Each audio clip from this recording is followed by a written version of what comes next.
देखिए रितु, जब हम एससीओ की ओर देखते हैं और इसके सदस्य देशों की ओर देखते हैं, तो चाहे भारत हो या चीन हो या रशिया का इसमें इन्वॉल्वमेंट हो या हमारे मध्य एशियाई देश हो, पूरे विश्व की अर्थव्यवस्था की दृष्टि से और व्यापार के रूट की दृष्टि से ये तमाम देश बहुत बड़ा महत्व रखते हैं। एक तो ये।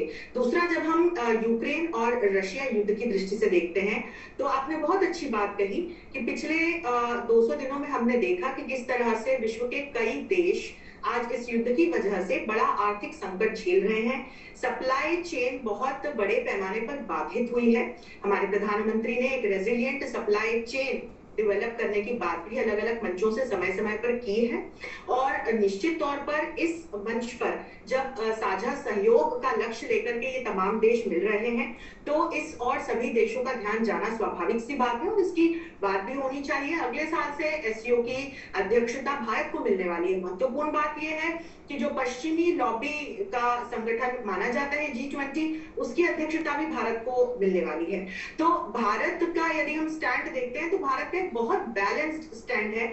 हमारे जो विदेश मंत्री हैं, वो इस बात को बार बार स्पष्ट कर चुके हैं कि भारत अपने राष्ट्रीय हितों को केंद्र में रखकर कोई भी निर्णय लेगा और किसी भी देश को इसी प्रकार से सोचना चाहिए, निर्णय लेना चाहिए। और शायद यही कारण है कि आज विश्व के किसी भी लॉबी का, किसी भी विचारधारा का देश हो, तो भारत का सम्मान कर रहा है।